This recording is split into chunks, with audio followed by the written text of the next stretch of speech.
Good morning, students. Today we shall discuss about the phenol.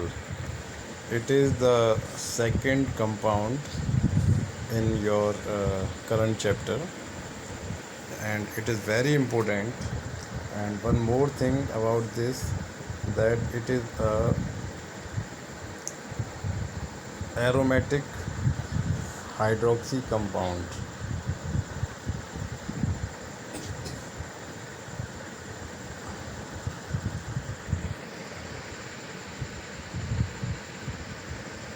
इसका meaning क्या हुआ कि जब हम बेंजीन रिंग होती है,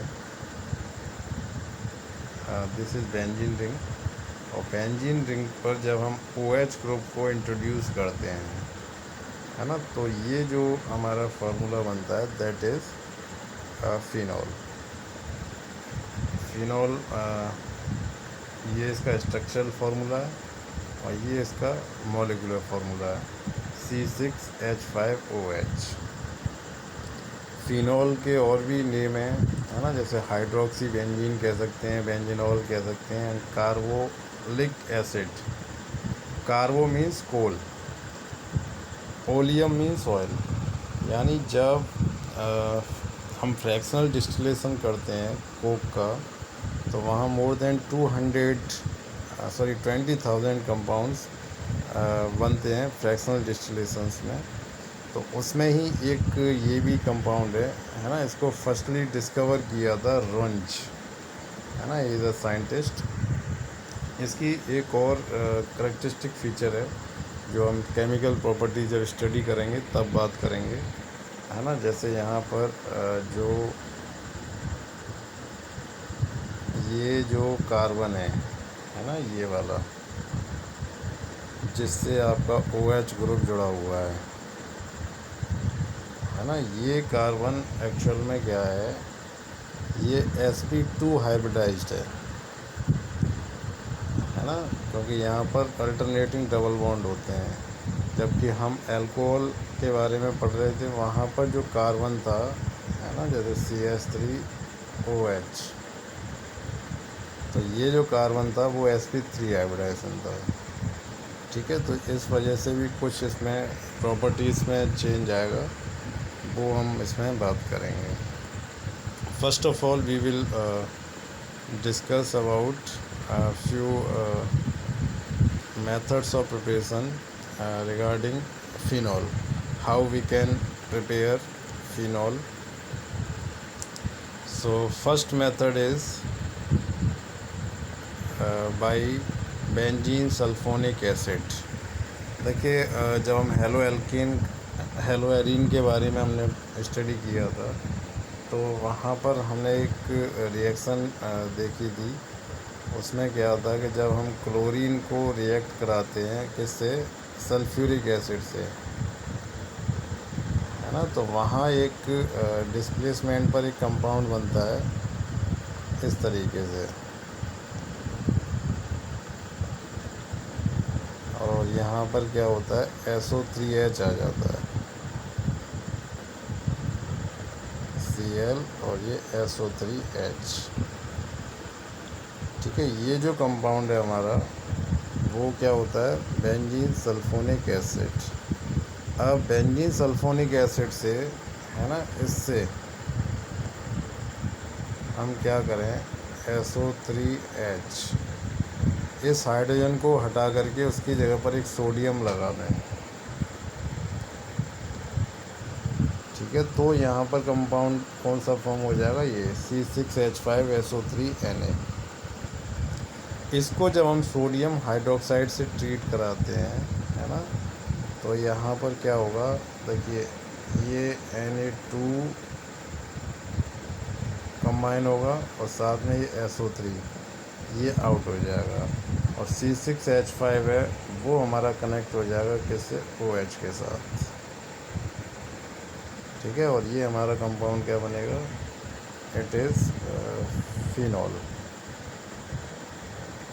now second method, that is benzene diazonium chloride. मैंने बताया था कि ऑर्गेनिक केमिस्ट्री में 2 वेरी इंपॉर्टेंट हमारे रिएजेंट हैं, एक तो ग्रिग्नार्ड रिएजेंट और दूसरा BDC, benzene diazonium chloride. Azo मतलब नाइट्रोजन, और डाई मीन्स 2 नाइट्रोजन। और यहाँ पर जो नाइट्रोजन है वो बेस्ट लीविंग ग्रुप होता है, उसे मौका निकलते ही वो भाग जाता है। तो ये नाइट्रोजन आउट हो गया, और हम इससे वाटर से ट्रीट कराएंगे। तो यहाँ वाटर कैसे लगाएंगे, H+ और OH माइनस। तो ये जो H+ है ये क्लोरीन के साथ आउट हो जाएगा, HCl बना लेगा, और OH जो है हमारा वो यहाँ पर इस बेंजीन रिंग में अटैच हो जाएगा। ठीक है, दोबारा समझ लीजिए। जो N2 है वो लीविंग ग्रुप है, आउट हो जाएगा। क्लोरीन है वो H+ वाटर से लेकर के HCl बना लेगा, और जो OH नेगेटिव है वो बेंजीन पर अटैच होकर के फिनॉल देगा। ठीक है। Now the third method, by distilling a phenolic acid with soda lime. Phenolic acid का एक और नेम है सैलिसिलिक एसिड। जब बेंजीन पर दो फंक्शनल ग्रुप एक साथ होते हैं, OH और COOH, तो हम उसको क्या बोलते हैं, सैलिसिलिक एसिड। इसकी रिएक्शन हम soda lime, it is a mixture of sodium hydroxide and calcium oxide, है ना, उससे ट्रीट कराते हैं। तो यहाँ पर क्या होता है, सोडियम कार्बोनेट आउट हो जाता है ना, और फिनॉल यहाँ पर फॉर्म होता है। देखिए मैंने वहाँ बोला कि जो 2 इम्पोर्टेंट ऑर्गेनिक रिएजेंट हैं, ग्रिग्नार्ड रिएजेंट और दूसरा बेंजीन डाइजोनियम क्लोराइड। तो बेंजीन डाइजोनियम क्लोराइड के बारे में तो यहाँ बात हो गई। अब दूसरा ग्रिग्नार्ड रिएजेंट भी यहाँ पर आ गया। देखिए ग्रिग्नार्ड रिएजेंट क्या होता है, RMgX। R की जगह पर क्या है, बेंजीन, और Mg, और उसके साथ Br ले लिया हमने X की जगह पर। ठीक है, ये जो है हमारा, ये क्या है, ग्रिग्नार्ड रिएजेंट। इसकी रिएक्शन पहले हमने इसका ऑक्सीडेशन कराया, तो मैग्नीशियम और एल्काइल के बीच में मतलब बेंजीन के बीच में ऑक्सीजन इंट्रोड्यूस हुआ। उसके बाद जब हम इसका हाइड्रोलिसिस कराएंगे, तो हाइड्रोलिसिस पर क्या होगा, हमारा फिनॉल फॉर्म होता है। Next one is from benzene. ये डायरेक्ट देखिए ऑक्सीडेशन है ना। जब वेनेडियम पेंटा ऑक्साइड की प्रेजेंस में जब इसे हीट करते हैं बेंजीन को, है ना, तो ये ऑक्सीजन अटैच होकर के फिनॉल देता है। ठीक है, ये डायरेक्ट मेथड है। Next one from chlorobenzene. देखिए ये एक यहाँ पर समझने वाली बात है, इसको याद रखना आप कि क्लोरोबेंजीन का फॉर्मूला क्या होता है ये। ठीक है, और ये NSR जो लिख रहा है, इसका मीनिंग क्या है, NSR का मीनिंग है न्यूक्लियोफिलिक सब्स्टिट्यूशन रिएक्शन। तो कोई भी एरोमेटिक कंपाउंड है ना, ख़ास तौर पर ये जो इलेक्ट्रॉन डोनेटिंग ग्रुप होते हैं अटैच, जिसमें जो ऑर्थो पैरा डायरेक्टिंग है ना, वो हमें न्यूक्लियोफिलिक सब्स्टिट्यूशन रिएक्शन नहीं देंगे, है ना। ये क्या देते हैं, ये इलेक्ट्रोफिलिक सब्स्टिट्यूशन रिएक्शन देते हैं। अब इससे हमें न्यूक्लियोफिलिक सब्स्टिट्यूशन रिएक्शन कराना है, तो क्या करें, तो उसके लिए हम क्या करते हैं, इसको हाई टेम्परेचर पर ले जाते हैं और पहले NaOH से रिएक्ट कराते हैं। ठीक है, ये याद रखना, ये न्यूक्लियोफिलिक सब्स्टिट्यूशन रिएक्शन आसानी से नहीं देगा, इसके लिए हमें एक्सट्रीम कंडीशंस यूज़ करनी पड़ेंगी। उसके लिए हम क्या करते हैं, इसको सोडियम हाइड्रोक्साइड से ट्रीट करेंगे हाई टेम्परेचर। तो एक इंटरमीडिएट बनता है, दैट इज़ सोडियम फिनॉक्साइड। क्या बन गया ये, सोडियम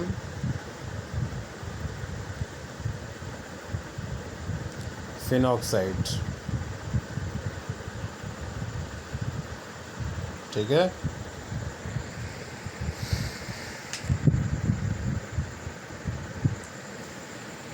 अब देखिए अगर आपको न्यूक्लियोफिलिक सब्स्टिट्यूशन रिएक्शन इसका कराना है ना, तो ये तो करेगा ही नहीं, क्योंकि ये क्या ऑर्थोपैरा डायरेक्टिंग है, इलेक्ट्रोफिलिक सब्स्टिट्यूशन रिएक्शन देता है। तो हम क्या करते हैं, कैसा इसमें सब्स्टिट्यूएंट ऐड करते हैं जिसका नेचर कैसा है, इलेक्ट्रॉन विड्रॉइंग है, यानी ये बेंजीन पर जो इलेक्ट्रॉन डेंसिटी है उसको कम कर दे।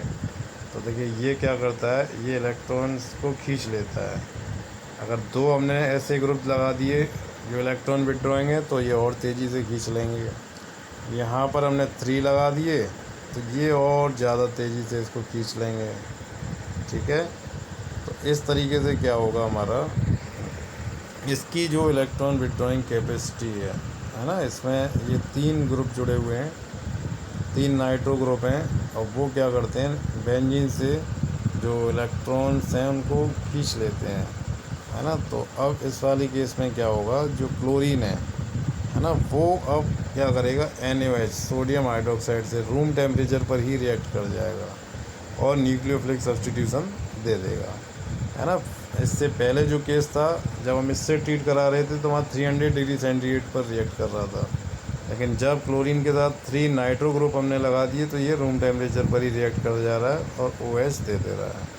ठीक है, और यहाँ पे हम 300 डिग्री सेंटीग्रेड पर जब NaOH से रिएक्ट करी, जब हाइड्रोलिसिस कर रहे थे तब ये फॉर्म कर रहा था। तो ये यहाँ पर समझने वाली बात है कि ये आसानी से न्यूक्लियोफिलिक सब्स्टिट्यूशन नहीं देता, या तो हमें हाई टेम्परेचर देना पड़ेगा या इलेक्ट्रॉन विड्रॉइंग ग्रुप जैसे नाइट्रो है वो इस पर अटैच करना पड़ेगा। ठीक है,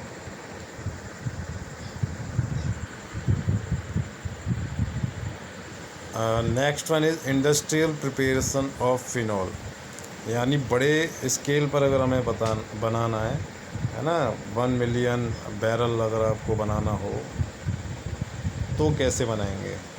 तो देखिए उसमें 3 इम्पोर्टेंट मेथड्स हैं। First one from coal tar distillation, जब कोलतार हम by digging process, oil rig process होती है, वहाँ से जब हम पेट्रोल या डीजल पेट्रोलियम ऑयल निकालते हैं और उसको जब प्रोसेसिंग करते हैं फ्रैक्शनल डिस्टिलेशन से, है ना, तो उससे भी हम इसको बना सकते हैं। That is 170 to 230 degree centigrade. ठीक है, यहाँ पर एक लिक्विड बनता है, उसको NaOH से ट्रीट कराएंगे तो सोडियम फिनॉक्साइड बनेगा। इसको फर्दर जब या तो सल्फ्यूरिक एसिड या वाटर से ट्रीट कराएंगे तो फिनॉल बन जाता है। ये फर्स्ट मेथड है। And the second method that is most important, है ना, कई बार एग्ज़ाम में आपसे पूछा गया है ये, और इसके ऊपर रिएक्शंस भी, कन्वर्जन्स भी आते हैं। देखिए क्यूमीन से हम बना रहे हैं। क्यूमीन एक्चुअल में क्या है कि CH3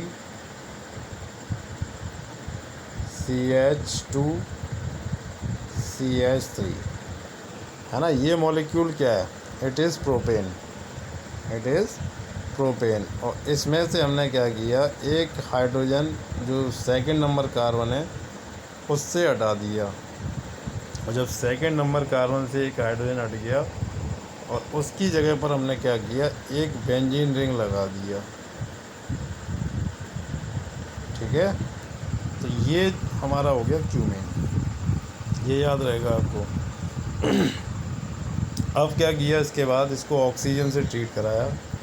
जब ऑक्सीजन से ट्रीट कराएंगे तो ऑक्सीजन है वो इस कार्बन और हाइड्रोजन इसके बीच में इंसर्ट हो जाती है ना। देखिए ये कार्बन और ये हाइड्रोजन, ये कार्बन है और ये हाइड्रोजन है, इसके बीच में ये जो O2 हमने लिया ये यहाँ पर, ठीक है, इस तरीके से इंसर्ट हो गई। उसके बाद क्या होगा, अब हम इसका हाइड्रोलिसिस करते हैं। जैसे ही हाइड्रोलिसिस करेंगे तो ये जो है OH, ये वाला OH है ना, ये तो यहाँ आ जाएगा बेंजीन के पास, और बाकी CH3 whole twice CO acetone बन करके ये बाहर निकल जाएगा। ठीक है, ये वाला जो है ये पार्ट बाहर एज अ एसीटोन निकल जाएगा।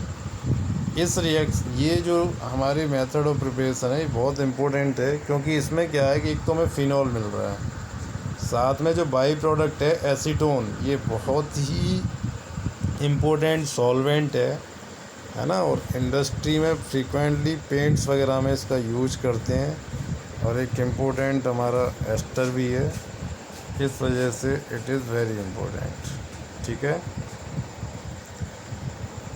और ये फ्रीक्वेंटली पूछी जाती है, एग्ज़ाम्स में भी आपके आता है। Now third one is Dow's process, है ना। डॉज प्रोसेस की हम बात करेंगे इसमें क्या है कि जब हम NaOH से रिएक्ट कराते हैं, देखिए ये न्यूक्लियोफिलिक सब्स्टिट्यूशन नहीं दे रहा था, लेकिन हमने वहाँ पर क्या किया, 300 डिग्री सेंटीग्रेड पर ट्रीट किया तो हमारा फिनॉल बन गया। एक और है इसके साथ, अगर हम कॉपर और आयरन को यूज करते हैं, है ना, कैटलिस्ट, तब भी ये रिएक्शन हो जाती है। It is called Dow's process. ठीक है, ये हमारे मेथड्स ऑफ प्रिपरेशन है फिनॉल के। नेक्स्ट क्लास में हम इसकी प्रॉपर्टीज़ के बारे में डिस्कस करेंगे। इनको आप लर्न करिए और एक चार्ट बनाइए। चार्ट में ये MOP हो गई। नेक्स्ट क्लास में हम केमिकल प्रॉपर्टीज़ की बात करेंगे, उसको आप लेकर के इस तरीके का चार्ट बनाना ये, है ना। लेफ़्ट साइड में there will be MOP and right side chemical properties. Okay, like this, 1 2 3 and so on. Okay.